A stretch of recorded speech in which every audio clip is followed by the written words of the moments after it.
आज हम पढ़ेंगे मिसलेनियस एग्जाम्पल। जो अभी तक हमने डिटर्मिनेंट पढ़े हैं पिछले कुछ ट्यूटोरियल्स में, पूरा जो चैप्टर पढ़ा है उन्हीं से रिलेटेड मिसलेनियस क्वेश्चन करेंगे। मिसलेनियस क्वेश्चन जो होते हैं थोड़े से लेवल के एक ज़्यादा होते हैं।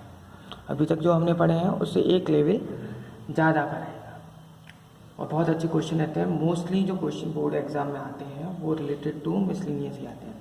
तो क्वेश्चन करते हैं। एक क्वेश्चन दिया है आपको, ए बी सी कैसे हैं, पॉजिटिव और अनइक्वल है।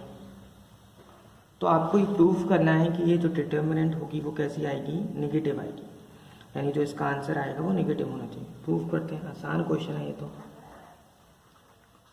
सॉल्यूशन, हमें पता है कि कोई भी डिटर्मिनेंट जब हम सॉल्व करते हैं यूजिंग प्रॉपर्टी तो हम कोशिश करते हैं कि कुछ कॉमन है। आप यहाँ पर देखो, कुछ ऐड या सब्ट्रैक्ट करके या मल्टीप्लिकेशन करके कुछ कॉमन आ रहा है। तो सबसे पहले ऐड करके देखते हैं। तो ऐड करो तो देखो a plus b, R1 plus R2 plus R3 करो तो a प्लस बी प्लस सी, यहाँ पर भी a plus B plus c हो जाएगा और यहाँ पर भी a plus B plus c. यानी आप जब तुम तीनों रो को ऐड करोगे तो आपको a प्लस बी प्लस सी मिलेगा। तो वी कैन राइट, एक ऑपरेशन हम कर सकते हैं कि R1 इम्प्लाइज दैट, R1 यानी रो 1 में ऑपरेशन कर रहे हैं तो रो 1 में ही चेंज होगा, R1 plus R2 plus R3। Operation करते हैं तो क्या आ जाएगा, देखो आपका ऐड करोगे तो a प्लस बी प्लस सी,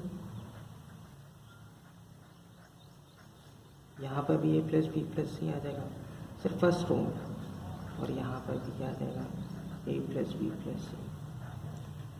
यदि किसी को यूजिंग प्रॉपर्टी नहीं आती है, प्रॉपर्टी यूज़ करना, तो हमारे पिछले ट्यूटोरियल्स में जाके उन्हें आसानी से सीख सकता है। बाकी के जो रो 2 हैं और रो 3 हैं उन्हें ऐसे ही लिख देंगे। अब देखो आप a plus B plus C common आ रहा है फर्स्ट रो में, तो कॉमन ले लेंगे। किसी भी पर्टिकुलर रो या कॉलम में यदि वो एलिमेंट एग्जिस्ट करता है तो हम उसे कॉमन ले सकते हैं। तो यहाँ पर 1 1 1, a plus B plus C common आ गया तो 1 बचा, b c a c। फिर उसके बाद हमें ये भी पता है कि किसी भी एक रो या कॉलम में 1 1 1 आ गए तो समझ लो क्वेश्चन आधा सो वहीं पर सॉल्व हो गया। फिर तो बस आपको क्या करना होता है, कोई भी 2 1 को 0 करना होता है, वो बहुत आसान रहता है। यदि रो में 1 1 आ रहे हैं तो आप कॉलम को यूज़ कर सकते हैं, कॉलम वाले ऑपरेशन यूज़ करेंगे। देखो C2 में 0 बना रहा हूँ, C3 में 0 बनाना चाहता हूँ, तो C2 implies that C2 minus C1। ऐसे C3 में करना चाहता हूँ तो C3 implies that C3 minus C1। C2 में से भी 1 1 माइनस 1 0 हो जाएगा, 1 माइनस 1 0। बचेगा क्या, a plus B plus c, 1 0 0। यहाँ क्या बचेगा, देखो C2 माइनस C1 यानी C माइनस बी।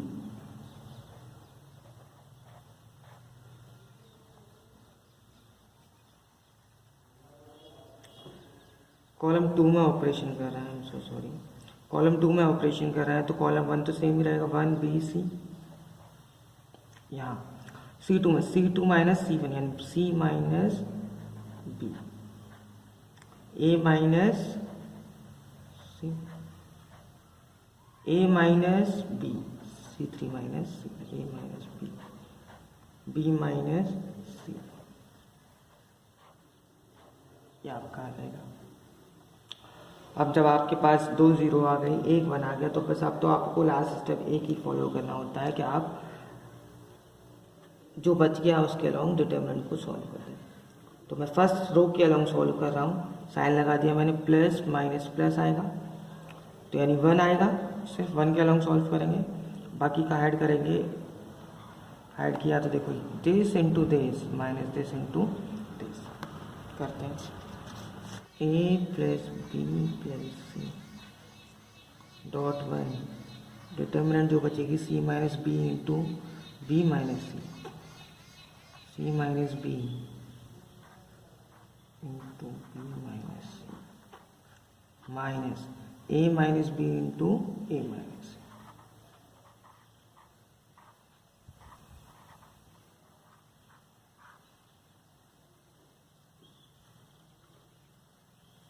मल्टीप्लाई करते हैं, क्या आएगा देखो, A plus B plus C bracket के बाहर, अंदर क्या बचा, C into B B C minus C square minus B square plus B C minus A into A square A into C A C B A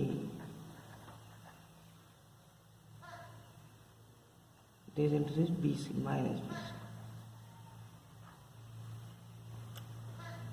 B C से B C cancel हो जाएगा, क्या बचेगा, A plus B plus C bracket close, यहाँ बचेगा आपका minus A square minus B square minus C square plus A B plus B C plus सी। यहाँ तक क्लियर होगा सभी को, ठीक है। अब जो स्टेप है वो थोड़ा सा इम्पोर्टेंट है, यहाँ तक तो सब कर लेते हैं। अब क्या करेंगे, देखो आपको ये प्रूफ करना था कि ये जो डिटर्मिनेंट आ रही है ये क्या होनी चाहिए, नेगेटिव होनी चाहिए। वो कैसे प्रूफ करेंगे वो देखते हैं। देखो यहाँ माइनस कॉमन ले रहा हूँ मैं और 2 का ऊपर नीचे मल्टीप्लाई कर दे रहा हूँ। देखो माइनस यदि कॉमन ले लिया तो -1 बाहर आ गया और 2 का डिवाइड भी दे रहे हैं, 2 का मल्टीप्लाई भी कर रहे हैं, 2 का डिवाइड दे दिया, मल्टीप्लाई अंदर करेंगे इसके साथ, क्या फ़र्क पड़ेगा इससे वो भी देखेंगे। 2 का मल्टीप्लाई किया तो क्या हो जाएगा, देखो 2a square plus 2b square plus 2c square plus 2ab plus 2bc plus 2c। क्या किया हमने, डिवाइड एंड मल्टीप्लाई बाय 2 लिख दे रहे हैं हम यहाँ।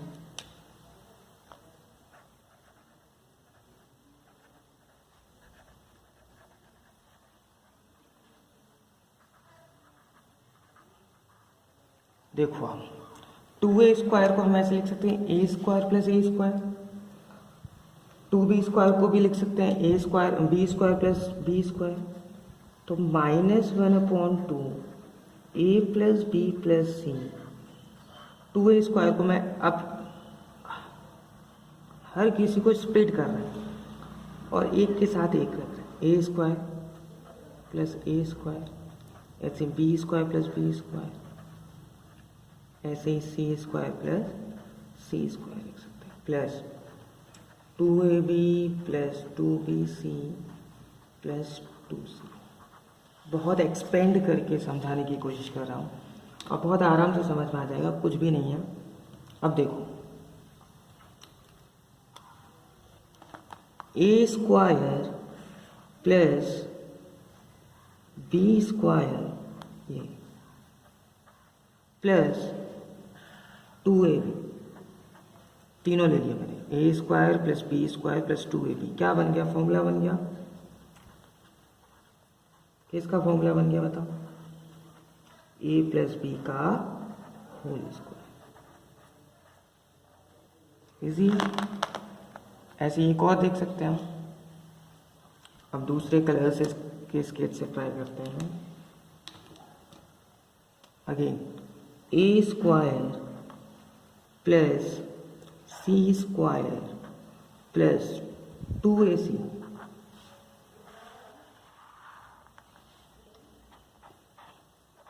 a प्लस सी का होल स्क्वायर, और जो बच गया, बचा क्या देखो, b स्क्वायर प्लस सी स्क्वायर प्लस 2bc, वो किसका फॉर्मूला हो जाएगा, वो हो जाएगा आपका 2 प्लस b प्लस सी का होल स्क्वायर। ये हमें प्रूफ करना था कि ये जो डिटर्मिनेंट आएगी वो नेगेटिव आएगी, और नेगेटिव कब आएगी, नेगेटिव तब आएगी जब बाहर साइन नेगेटिव हो और बाकी का सारा टर्म आपका क्या हो, पॉजिटिव हो। अब हम देख सकते हैं, देखो अब हमें पता है, देखो अब हमारे पास जो टर्म आई डिटर्मिनेंट में वो क्या क्या है, एक तो ये आया, ये आया, ये आया और ये आया। अब देखो a प्लस बी का whole square always greater than 0 आएगा, कुछ भी हो क्योंकि स्क्वायर है। a प्लस सी का होल स्क्वायर भी ऑलवेज ग्रेटर देन 0 आएगा, क्यों, कुछ भी हो स्क्वायर है। b प्लस सी का होल स्क्वायर भी ऑलवेज ग्रेटर देन आएगा, क्यों, क्योंकि स्क्वायर। तीनों ही टर्म यदि ग्रेटर देन 0 हैं, ये भी 0 से बड़ा है, ये भी 0 से बड़ा है, ये भी 0 से बड़ा है, तो ये पूरा वाला टर्म भी ग्रेटर देन 0 होगा, पूरा टर्म ग्रेटर देन 0, यानी ये तो कंफर्म हो गया कि ये तो पॉजिटिव है। अब बचा क्या, a प्लस बी प्लस सी। हमें ये भी पता है कि a b और c आर पॉजिटिव, क्वेश्चन में दिया है देखो a b c are positive, तो हम ये भी कह सकते हैं कि a plus B plus c भी क्या होगा, पॉजिटिव। ये भी पॉजिटिव, ये भी पॉजिटिव, दोनों का मल्टीप्लिकेशन भी positive, we can say that determinant is negative. क्योंकि नेगेटिव, सारी चीज़ें पॉजिटिव हैं और बाहर साइन लगा है किसका, नेगेटिव का। आई होप आपको समझ आया होगा। और कुछ क्वेश्चन करते हैं, देखते हैं। डिटरमिनेंट दे रखी है, आपको प्रूफ करना है equals to 2 into X Y Z, bracket में x plus Y plus Z का होल क्यूब। अच्छा क्वेश्चन है, बहुत अच्छा क्वेश्चन है। स्टार्ट कैसे करें, बस वो आपको डिटरमिनेंट में पता हो। अब देखो आपको सबसे पहले हम यही ट्राई करते हैं कि क्या हमें कुछ कॉमन मिल रहा है क्या। यदि हमें कुछ कॉमन मिल रहा है तो सबसे पहले हम ऐड, सब्ट्रैक्ट, डिवाइड, मल्टीप्लाई कुछ भी करके उस कॉमन को लेने की कोशिश करते हैं जो हमें मिलना चाहिए। ट्राई करते हैं, देखो ऐड करो, देखो कुछ कॉमन आ रहा है, नहीं, क्योंकि यहाँ कुछ और आ जाएगा, यहाँ कुछ और हो जाएगा, कॉमन नहीं आ रहा। ऐसे ट्राई करो, ऐसे कुछ कॉमन आ रहा है क्या, ऐसे भी कुछ कॉमन नहीं मिलेगा। तो इसका जो पहला स्टेप आपको क्या करना पड़ेगा, आप ये देखो यहाँ पर भी आपके पास x है, लेकिन इस वाले के पास x नहीं है। यहाँ देखो 2 के पास y है लेकिन बीच वाले के पास y नहीं है। यहाँ 2 के पास z है लेकिन 1 के पास z नहीं है। ऐसे क्वेश्चन जहाँ आपको 2 के पास वो टर्म मिल रहा है लेकिन तीसरे के पास नहीं है, ऐसा एक और क्वेश्चन हमने किया था, उसमें हमें क्या करना पड़ता है, अपनी तरफ से मल्टीप्लाई करना पड़ता है। तो यहाँ पे भी हम अपनी तरफ से मल्टीप्लिकेशन करेंगे रो 1 में, रो 2 में और रो 3 में। रो 1 में किसका मल्टीप्लाई करेंगे, देखो 2 के पास x है, इसके पास नहीं है तो x का। रो 2 में किसका करेंगे, y का, और रो 3 में z का। ऑपरेशन लगाता हूँ, r1 implies z, x times of r1, r2 implies z, y times of r2, और r3 implies z, z times of r3। क्या आ जाएगा, डिटर्मिनेंट इक्वल्स टू x का मल्टीप्लाई किया रो 1 में, पहले मल्टीप्लाई करते रहो, x y प्लस z का whole square, X square Y X square z। ऐसे यहाँ y का किया है तो एक्स वाई स्क्वायर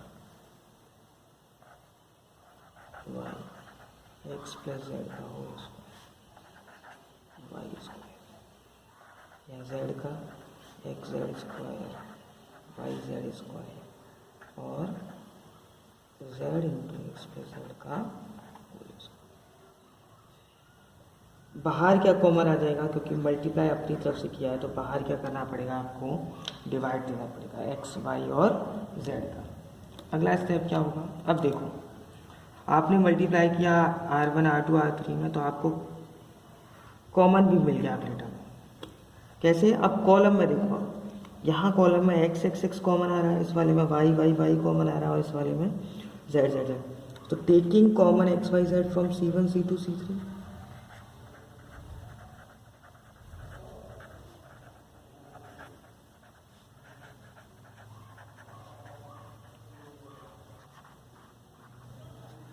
क्या हो जाएगा, determinant equals to X Y Z common आ गया, अपॉन में भी एक्स वाई जेड था वो तो कैंसिल हो गया, बचा क्या आपके पास वाई प्लस जेड का whole square, Y square Z square x x plus Z का होल स्क्वायर।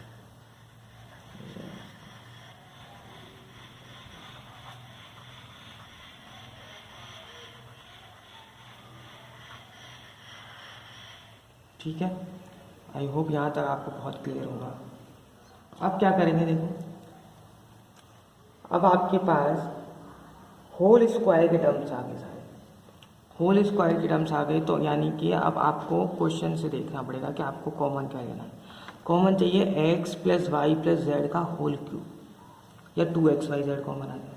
तो एक्स वाई जेड तो कोई कॉमन अभी दिख नहीं रहा, लेकिन होल स्क्वायर में कुछ कॉमन आ सकता है। देखो यदि मैं कहूँ कि मेरे पास इसके पास y प्लस जेड का होल स्क्वायर है और ये x है, तो दिस माइनस दिस जब मैं कर दूंगा तो a square minus B square हो जाएगा, समझ रहा है, a square minus B square हो जाएगा। a square minus B square का होता है, वो होता है a plus b a minus b. तो मुझे कहीं ना कहीं एक टर्म मिल जाएगा x plus Y plus z वाला, ठीक। तो ऐसा ही कुछ ऑपरेशन हम करने वाले हैं। ऑपरेशन लगाते हैं, C2 इम्प्लाइज दैट, कॉलम 2 से इसे माइनस कर दूंगा, C2 implies that C2 minus C1, और C3 में भी दिस माइनस दिस कर सकता हूँ, C3 implies that C3 minus C1 करते हैं।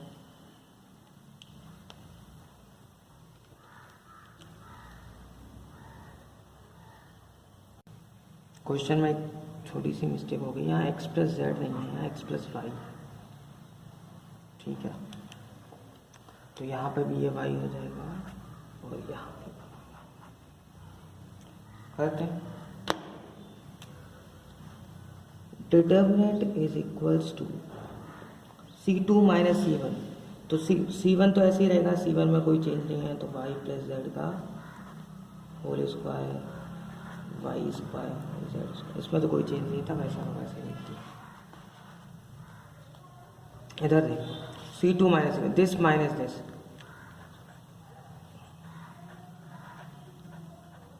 ये हो जाएगा। ऐसे यहाँ पर एक्स प्लस जेड का whole square minus Y square, Z square minus Z square zero. यहाँ देखो C3 minus C1 Y plus Z का whole square, Y square minus Y square zero, और यहाँ एक्स प्लस वाई का whole square into minus Y Z square. यदि हमने एक property पढ़ी है ये वाली A square minus B square, तो हमारे लिए क्वेश्चन बहुत आसान है, ए plus b a minus B. आप यहाँ देखो आपको भी कुछ ऐसा ही दिख रहा है, ए प्लस बी वाला टर्म आ रहा है और ए minus B, A square minus B square, A plus b a minus B, ऐसे यहाँ पर। तो हर जगह आपको ए प्लस बी जब करोगे आप, तो देखो x plus Y plus z हो जाएगा, यहाँ पे भी x plus z plus y हो जाएगा, तो x plus Y plus z इसके पास भी है, इसके पास भी है, कॉमन आ जाएगा, ठीक है। सेम हियर इन कॉलम 3, यहाँ पे भी x plus Y plus z हो जाएगा और यहाँ पे भी x plus Y plus z. तो जो x plus Y plus z है वो C2 से भी कॉमन आ जाएगा और C3 से भी कॉमन आ जाएगा। देखो कैसे,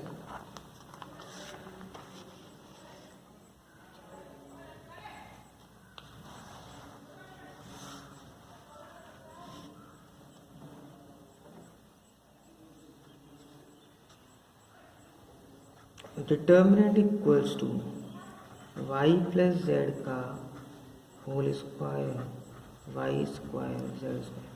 बहुत सिंपल करके समझाने की कोशिश कर रहा हूँ। तो ये देखो क्या हो जाएगा, ए plus b a minus B, plus करेंगे तो ये पूरे टर्म पॉजिटिव, माइनस करेंगे तो ऐसा हो जाएगा ए माइनस बी, पूरा माइनस ऐसे। सेम है यहाँ पे एक प्लस करेंगे तो माइनस करेंगे तो ये तो ज़ीरो था, ऐसे यहाँ पे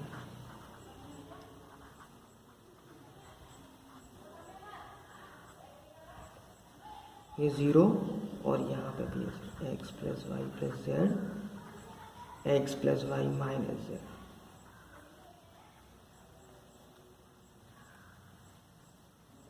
आई होप आपको समझ आ रहा होगा। कॉमन ले लेंगे x plus Y plus z, तो दोनों से कॉमन लिया है तो होल स्क्वायर, ठीक है।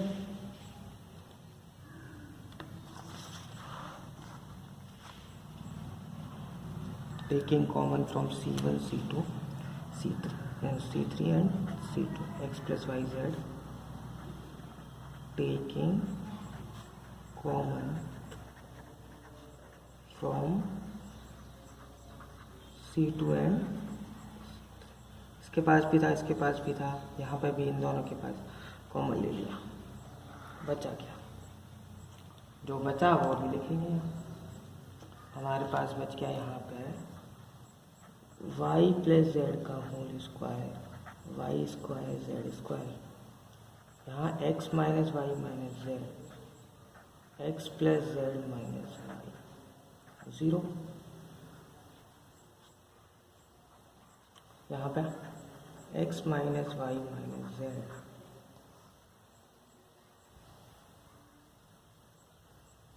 ज़ीरो और x प्लस वाई माइनस।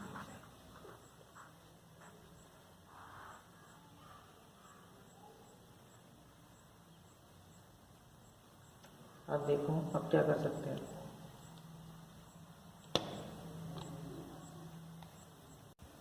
अब देखो अब क्या करेंगे। यदि कोई ऐसा सोच रहा हो कि यहाँ पे एक ज़ीरो है, ये टर्म और ये टर्म एक जैसे हैं, दिस माइनस दिस कर दूँ तो यहाँ पे ज़ीरो बन जाएगा, हो जाएगा। यहाँ तो ज़ीरो बन जाएगा, लेकिन ये क्या हो जाएगा, जब दिस माइनस दिस करोगे तो यहाँ पे से ज़ीरो हट जाएगा। इसलिए हम कॉलम वाले ऑपरेशन अभी यहाँ पे नहीं कर सकते, क्योंकि एक हटेगा दूसरा आ जाएगा। कर क्या सकते हैं, कर कुछ ऐसा सकते हैं कि हम एक ऑपरेशन यूज़ करें। यहाँ पे देखो, इसका जब ओपन ब्रैकेट करोगे तो ये आएगा y square plus z square plus 2yz। इसमें से मैं इन दोनों का सम सब्ट्रैक्ट कर दे रहा हूँ, R2 प्लस R3। तो मैं एक ऑपरेशन लगा रहा हूँ, R1 इम्प्लाइज दैट R1 में से सब्ट्रैक्ट कर दे रहा हूँ R2 प्लस R3 का सम। इससे क्या होगा, ये जो स्क्वायर वाले टर्म आ रहे हैं ना वो हट जाएंगे, सब में से स्क्वायर हट जाएगा, सिर्फ आपके सिंपल टर्म बचेंगे विदाउट एनी स्क्वायर। क्वेश्चन थोड़ा सा एक स्टेप आसान हो जाएगा, जहाँ तक पहुँच रहा वहाँ तक पहुँच रहा। सीधे ऑपरेशन लगाते हैं और देखते हैं क्या आता है। अब ये क्वेश्चन ऑलमोस्ट सॉल्व हो चुका है, सिर्फ एक लास्ट स्टेप, वो क्या होगा देखो, बहुत आसान है। यहाँ आपके पास 2yz है, यहाँ क्या है -2z। यदि मैं इसमें y का डिवाइड दे दूँ और इसके साथ ऐड कर दूँ C2 के साथ, तो देखो क्या हो जाएगा, यहाँ पे ज़ीरो। सेम यहाँ 2y है, यहाँ 2yz है। यदि मैं इसमें z का डिवाइड दे के इसके साथ ऐड कर दूँ तो क्या हो जाएगा, यहाँ पे भी ज़ीरो। तो हम ऐसा ही कुछ करने वाले हैं। C2 में एक ऑपरेशन लगा रहे हैं, C2 implies that C2 plus C2 के साथ प्लस कर रहे हैं किसको, C1 को, लेकिन डायरेक्ट C1 को नहीं, 1/y times of same in C3 में ऑपरेशन कर रहे हैं, C3 implies that C3 plus 1/z times of C। तो हमें 2 ज़ीरो मिल जाएंगे डायरेक्ट अपनी पोजीशन पर, और जहाँ 0 2 मिले नहीं वहाँ हमने इसे थर्ड वाले टर्म के अलाउंड सॉल्व किया। 2yz, यहाँ पे 0 आ जाएगा, और यहाँ पर फर्स्ट कॉलम में तो कोई ऑपरेशन किया नहीं है, वो तो ऐसे ही लिख जाएगा। C2 में operation this minus divided by, तो 1/y का इसमें देखो y बचेगा, क्या हो जाएगा यहाँ पे x plus 0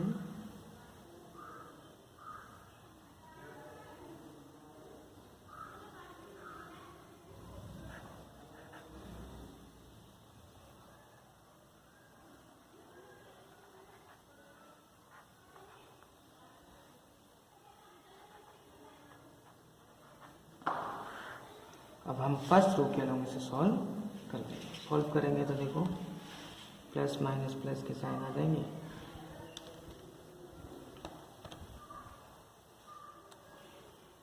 plus minus plus क्या आ जाएगा, X plus Y plus Z का whole square dot 2yz bracket में this into this into x plus Y minus Y square upon Z into Z square. ये तो कट गया, आपके पास बचेगा X plus Y plus Z का whole square dot 2yz bracket में। यहाँ देखो क्या बचा, जेड से जेड क्या, जेड बचा, यहाँ वाई वाई, तो ये हो जाएगा x square plus x y plus z x plus z y minus z. देखो जेड वाई से जेड वाई कैंसिल, इन तीनों में एक्स कॉमन आ जाए वो बाहर आ जाएगा, तो 2xyz dot x plus Y plus Z का होल स्क्वायर, और यहाँ पर भी x plus Y plus z बचेगा। तो जो हमें प्रूफ करना था वो प्रूफ हो गया, 2 times of x dot y dot z into x plus Y plus Z का होल। एक बार रिवाइज करते हैं कि हमने किया क्या था इस क्वेश्चन का। सबसे पहले हमने यहाँ से स्टार्ट किया क्वेश्चन। हमने देखा कि हमें प्रूफ करना है 2xyz ब्रैकेट में x plus Y plus Z का होल क्यूब।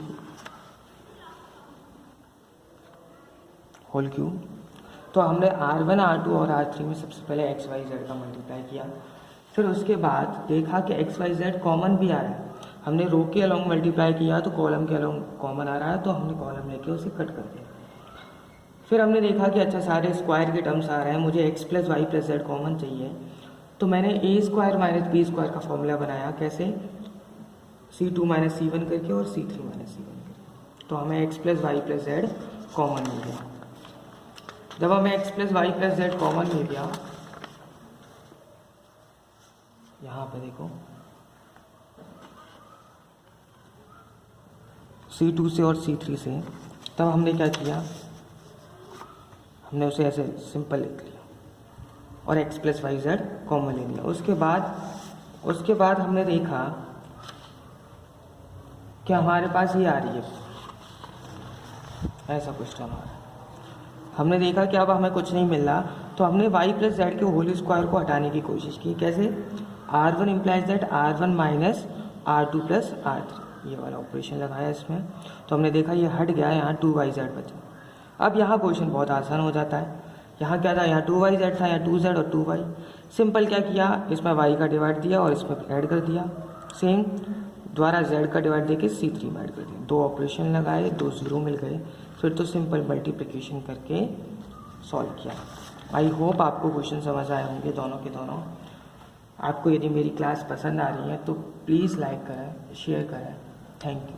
आगे हम और भी एक और ट्यूटोरियल करेंगे मिसलेनियस से रिलेटेड, ताकि इस चैप्टर से रिलेटेड जितने भी पॉसिबल क्वेश्चन हो सकते हैं वो हम कर लें अपने ट्यूटोरियल में, और आगे आपको किसी भी क्वेश्चन में कोई भी प्रॉब्लम ना हो। यदि आपने मेरे ट्यूटोरियल ढंग से पढ़े हैं तो मैं आपको गारंटी दे सकता हूँ कि आप 90 प्लस स्कोर बहुत ही आसानी से कर सकते हो, बहुत आसानी से। आई होप आपको समझ आया हो। Thank you.